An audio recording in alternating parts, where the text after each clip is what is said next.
አለ። አምና እዚህ ገስታውስ ገብቻለሁ። ከዛ በኋላ እኛ ቤት ላይ ወንድማሞች ወንድ የለም። ከዛ በኋላ እሱ ወንድም አዲስ አበባ ላይ ያለ ወንድሜ ምን ይሻላል ምናምን ብለዋል። አንድ ልጅ አለች። ከዛ ችግር የለም ወንድ ልጅ ትወልዳል ምናምን ብያለሁ። ታይ ምናምን ብለዋል። ችግር ወንድ ልጅ ይመጣል ብያለሁ። ዝም አልኩና ዳዲ ጋር ገስታውስ ገባው። የሚቀጥለው አመት ወንድ ልጅ ያንቺ ወንድም ይወልዳል ችግር አትጨነቂ ምናምን ብለዋል። እሺ ብዬ ወሰድኩ። ከዛ በኋላ መጥቼ ቤት ላይ ያለው ቤተሰቦች ሁሉ የእናንተ ቤት ላይ ወንድ ልጅ የለም አይደለም ምናምን ብለዋል። አሁን እዚህ አዲስ አበባ ያለ እሱ አንድ ልጅ አለች። ደውሮ ያለው ልጅ ሴት ናት። ሁለቱ ከሴት ወለደ 2015 ነው መሰለኝ። እና ያወራው ሰምቻለሁ። ከዛ የዳዲ አምላክ ሁሉም የሞተ ያንተ በተለይ የነሳ አይደለ ልጅ የወለደ አይደለ ግን ወንድ ልጅ የኛ ቤት አትሰጥም ጌታ ብዬ ጸለይኩ። ከዛ በኋላ ዳዲ ነገረ። እሺ ብዬ ዝም አልኩ። ማንም ሰው አላወራም። ኢየሱስ ካላወራም ቤተሰቡ ካላወራም በቃ ጌታ ፊት ላይ አስቀምጬ ከዛ በኋላ ቆየው። ከዛ በኋላ ሰኔ 15 ላይ መጨረሻ ወንድመት መረቃ አለ። እኔ መረቃው የሄደ ሰዓት ሚስቱ እርጉዝ ናት። ሂጄ ማታ አይቼ ምንድነው ብዬ ይሄውም ብላለች። በቃ ወንድ ልጅ መጥቷል ብያለሁ። ከዛ ታይ ምናምን ብላለች። እውነት የዳዲ አምላክ ነው ወንድ ልጅ ይመጣል ብያለሁ። ዳዲ የጠላው ዘይት ልኬ ያለው አዲስ አበባ።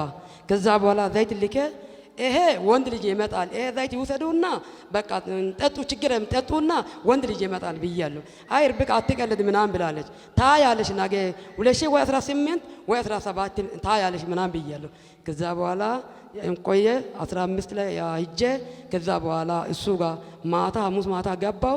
ለካ እሷ እርጉዝ ናት። ይሄ ምንድነው ብያለሁ። ይሄው እንግዳ መተ ወንድ ልጅ ነው ብያለሁ። እሷ ምናምን ብላለች። ታያለች የዳዲ አምላክ ነው ታያለች ወንድ ልጅ ነው ብያለሁ። ከዛ በኋላ ሂጄ መጣው። እንትና ጾም ሰዓት መስከረም እቺ ወር የመስከረም ጾም ላይ እኔ 4ኛ ቀን እዚህ መጥቼ ቸርች ዛሬ 15ኛ ቀን ነው ቤት ገባውና ይቷ እርብቃ ደስ ብሎ ምንድነው ብያለሁ። አሜን ብያለሁ። አዲሱ አመት ላይ ምን ያመጣዋል ብያለሁ። አሜን ብያለሁ። የዳኒ ሚስት ወንድ ልጅ ወለደች። ክብር ለኢየሱስ ይሁን።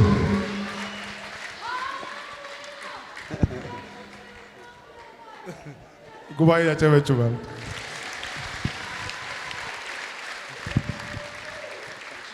ወንድ ነው ተወለደ። አሁንም ይጨበጨባል።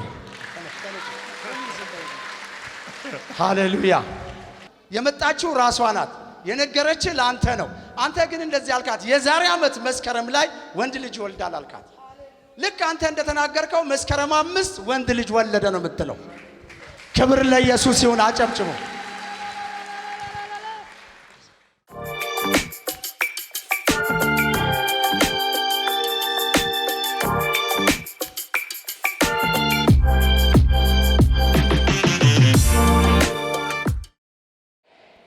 እዚህ ቤት የተደረገልኝ ነገር ትልቅ ነገር ነው።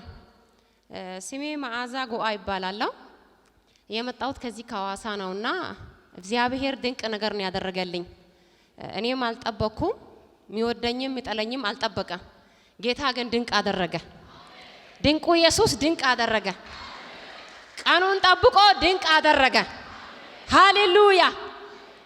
የተደረገልኝ የእግዚአብሔር ሰው ምንድነው ያለኝ የዛሬ 5 አመት ነው። ገስታ ውስጥ ነበርና እግዚአብሔር ለካ ቀን አለው።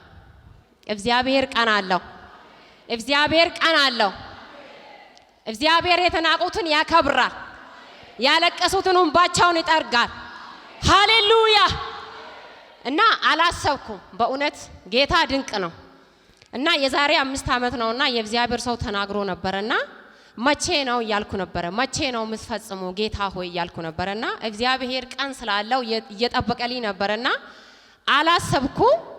5 አመት ተናገረውን እግዚአብሔር በዚህ አመት የእግዚአብሔር ሰው ምንድነው ያለኝ? አትፍሪ፣ እግዚአብሔር ካንቺ ጋር ነው። ላንቺ ቤት ይኖርሻል። የብዙዎች እናት ነሽ። የዛሬን አትይ አለኝ። እኔ በሰዓቱ ዙሪያ ጨለማ ስለነበረ ምንም አልመሰለኝም። ኢየሱስ ይችላል ብዬ ያው አምናለሁ፣ በጸጋው አምናለሁ። በቤቴ ሆኜ 2 ወር ከምናምን ደም ሲፈሰኝ እሱን አላቀው በእግዚአብሔር ፊት ነው ምላችሁ። በቤቴ ሆኜ የዛሬ 5 አመት ቤቴ ሆኜ ቴሌቪዥን ላይ በጣም ወደዋለሁ። እንዲህ ሳየው በጣም ነው የምወደው። ውስጤ በቃ ሐሴት ያደርጋልና ደሜ በጣም ይፈሳል። ምንም አውቀው ነገር የለምና እግዚአብሔር ወይ አንተ ከሱ ጋር ካለ ቀብተው ከሆነ ይሄ ደም ይድረቅ ብዬ የቴሌቪዥኑን መስታው ጠረኩና ሆዴን ቀባው። 2 ወር ከ15 ቀን የፈሰሰ ደም ሆስፒታል ሄጄ ምንም በሽታ የለም፣ ግን ደሙ ይፈሳል። ቀብቼ 2 ወር ከ15 ቀን ሴሎች ታውቃላችሁ በጣም ይከብዳል። 2 ቀን ይከብዳል፣ 1 ቀን ይከብዳልና በሰዓቱ አላደረም አልዋለም፣ ደረቀ። ክብር ለኢየሱስ ይሁን። አጨብጭቡላት። ስለዚህ በእግዚአብሔር ሰው ላይ ያለውን ጸጋ አምናለሁ። ቤቴ ሆኜ ከሰራ ከአፉ ወጥቶ ይሰራል። በሰዓቱ እኔ አላቅም ነበር። እሱን በእምነት እሱ ሲያወጅ ሆዴን ጠረኩ። በኢየሱስ ስም የደሜ ምንጭ ቆማል ብዬ ባለቤቴ በሰዓቱ ከኔ ጋር አለ፣ ግን አሁን የለም። ምንድነው እግዚአብሔር ስላደረገ አወራለሁ፣ አላፍርም። እግዚአብሔር አላሳፈረኝም። ሰው ሊጥል ይችላል፣ ሰው ሊተው ይችላል። እግዚአብሔር ግን ያው ነው። በእውነት በሰዓቱ ምንድነው ያለው? የልጆቼ አባት ነው፣ 2 ልጅ ወልጄለታለሁ፣ ግን ስርሽ ተበጠሰ እንዴ በቃ ከአልጋ ላይ ውረጅ ያለኝ ይኸው በጌታ ፊት ሲለኝ እንዲህ ነው ያልኩት፣ እግዚአብሔር ሆይ እውነት ይሄ ሰው አንተ ቀብቴ ኮንክ እኔ ለሱ ወልጄ ከሆነ አንተ ከሱ ጋር ካለ እኔ ሰው አድርጌ የኔን ደም ካደረግ በቤቱ እጄ መሰክራለሁ አልኩ። እግዚአብሔር አላደረም አልዋለም፣ የደሜ ምንጭ ደረቀ። ሃሌሉያ! ክብር ለኢየሱስ ይሁን። ስለዚህ እግዚአብሔርን ስለማመን እግዚአብሔር በሱ ሆኖ የሞታው ስለሚያነሳ አምኜ ተቀበልኩ ቃሉን። ያንን ደሙን ያደረቀው ለኔ ቤት ብርቅ አይደለም። ቤት ጥለን ነው የምንሄደው፣ ግን እስካለ ያስፈልገናል፣ ማረፊያ ያስፈልገናል፣ ለልጆቻችን ጥላ ያስፈልጋል። እና በሰዓቱ እኔ ምንም አልነበረኝም እና ደሙን ካቆመ እሱ ጋር ሳልሄድ በቤቴ ሆኜ ጸልዬ ከቆመ ቤት የመስጠት እግዚአብሔር አያቅተው። ሃሌሉያ! እና እንደዚህ ስለኝ ጌታ ሆይ አልኩ፣ መስክሬ ያለው ዘኛውና አንተ ትችላለህ፣ ብር ያንተ ነው፣ ወርቅ ያንተ ነው፣ አንተ አዋቂ ነህ ያልኩ። በእውነት ከና አላሰብኩም። እኔ ማስበው የአባቴ መሬት ነበርና ለካ በዚህ ቢዘጋ በዚህ ይከፍታል። ሃሌሉያ! መሬቱ ተካፍሏል። ተካፍሎ ድርሻዬን ወስጃለሁ፣ ግን ወንድሜ ከልክሎኛል እስካሁንም ድረስ። ይሄ ሲዘጋ ሌላ አለ ብዬ ቁጭ ነው ያልኩት። እግዚአብሔር ክዳኑን አይበላ በእውነት። ከዛም አንተ ታውቃለህ፣ አንተ ስትሰጠኝ ወስዳለሁ ብዬ ትቻለሁና እስካሁን ድረስ ወንድሜ ቅድም ሳብክ የኔ ነበር ስብከቱ። ይሰጣል፣ ወዶ ሳይሆን ተገዶ ይሰጣል። እሱ ሳይሆን የባለቤቴ አገር ላይ ጌታ ድንቅ ነው። እንኳን ከርታ ፍላን ኢየሱስ ጌታ ነው። ማዚ ወይ አለኝ፣ እኔ መሬት አለንና የሱ የሰፈሩ ልጅ ነውና እኔ መንዲስ ነኝ፣ መሬታችሁን የባለቤትሽን መሬት መንግስት የወረሰ ነውና በዚህ ላግዝሽ አለኝ። አላሰብኩም። ምን ማለት ነው አልገባኝም። ከዛን ምን ማለት ነው አልኩት።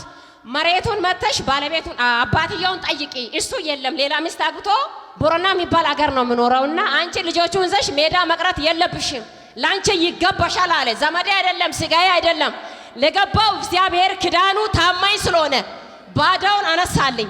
ከዛ ምን ልሁን አልኩት። ምን ማድረግ ነው ያለብኝ? እኔ ብር የለኝም፣ ዝም ብዬ እንዴት ልሂድ ስለው ችግር የለም መጀመሪያ ናይና መታወቂያ አውጪ፣ ቀጥሎ ደግሞ መንግስትን ሰብስቢ፣ ያለው ነገር እንጨርሳለን አለ።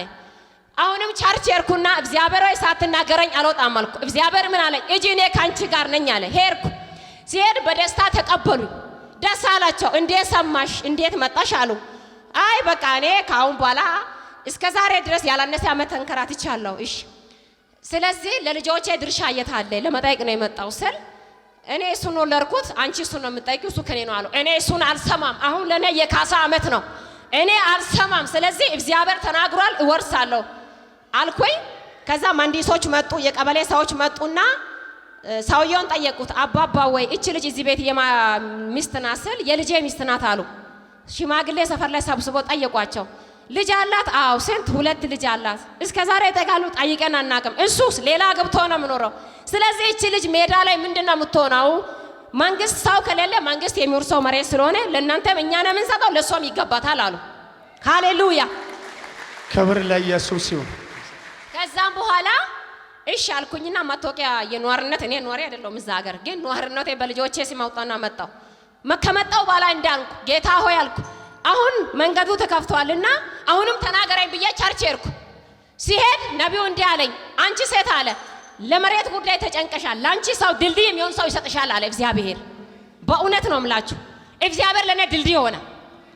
ከዛን ተመልሼ ሄድኩ። ተደውሎ ቀጠሮዬ ደርሶ ሲሄድ ሰውየው እህል ስላለ አይለካም አለ። እህሉ ኖረም አልኖረም ለሷ ይገባታል። 400 ካሬ ለሷ እንሰጣለን። በራሷ ላይ ሰርታን በላሽ ሸጣን በላሽ የልጆቿን መውሰድ ግዴታ ነው አሉ። 400 ካሬ ተለካልኝ። አጥር አሳጠርኩኝ። ካርታ ፕላን አወጣው። አሁን በእጄ ነው ገብቷል። ሃሌሉያ! ክብር ለኢየሱስ ይሁን።